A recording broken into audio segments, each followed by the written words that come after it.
মার্কিন যুক্তরাষ্ট্রের সঙ্গে বাংলাদেশের সম্পর্কে টানাপোড়েন ছিল নির্বাচনের আগে মার্কিন যুক্তরাষ্ট্র বাংলাদেশের নির্বাচনকে অবাধ, সুষ্ঠু এবং অংশগ্রহণমূলক করার জন্য নানা রকম বিধিনিষেধ আরোপ করেছিল, এমনকি ভিসা নীতিও জারি করেছিল। বাংলাদেশে যেন শেষ পর্যন্ত নির্বাচন হতে পারে এজন্য ভারতও মার্কিন যুক্তরাষ্ট্রের সঙ্গে প্রভাব বিস্তারের চেষ্টা করছিল।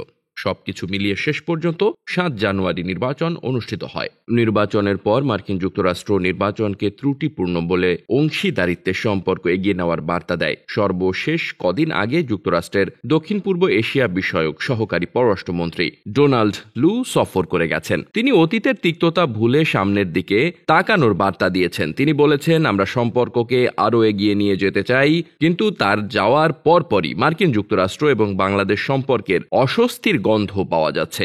গত 20 মে মার্কিন যুক্তরাষ্ট্র বাংলাদেশের সাবেক সেনাপ্রধান আজিজ আহমেদ এবং তার পরিবারের বিরুদ্ধে নিষেধাজ্ঞা আরোপ করেছেন। এই নিষেধাজ্ঞার ফলে বাংলাদেশ মার্কিন যুক্তরাষ্ট্র সম্পর্ক নিয়ে নতুন করে টানাপোড়েন হয়েছে কি না সেই প্রশ্ন সামনে এসেছে।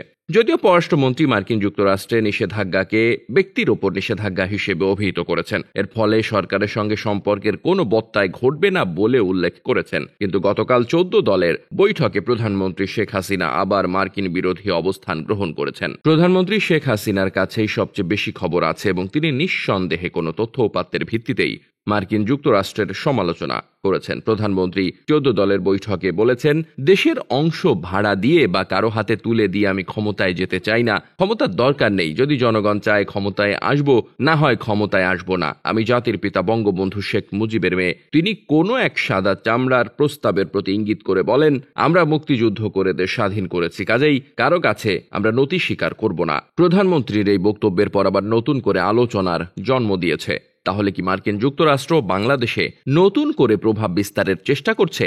মার্কিন যুক্তরাষ্ট্র কি বাংলাদেশকে নিয়ে নতুন কোনো পরিকল্পনা আছে? যদিও ডোনাল্ড লু এর সফরের পর সরকারের বিভিন্ন মহলের মধ্যে একটা ফুরফুরে ভাব লক্ষ্য করা গিয়েছিল। বিএনপির মধ্যেও এক ধরনের হতাশা দেখা গেছে। বিএনপির নেতারা পরিষ্কার বলেছেন, মার্কিন যুক্তরাষ্ট্র কি করলো না করলো সেটি নিয়ে তাদের যায় আসে না। কিন্তু এখন প্রধানমন্ত্রীর বক্তব্যের পর অনেকেই মনে করছেন মার্কিন যুক্তরাষ্ট্র সম্ভবত বাংলাদেশে নতুন করে চাপ দিতে যাচ্ছে এবং এই ধরনের কিছু তথ্য সরকারের কাছে রয়েছে। এই চাপের প্রেক্ষাপটের কারণ কি তা নিয়েও কূটনৈতিক অঙ্গনে নানামুখী আলোচনা চলছে।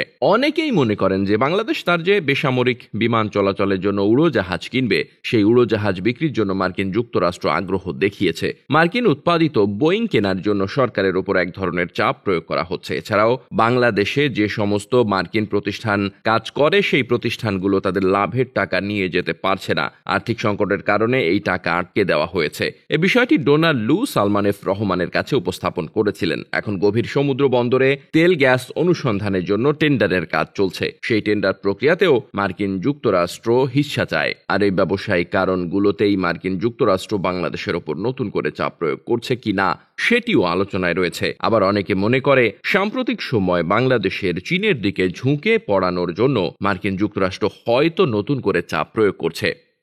Desk report, বার্তাবাজার।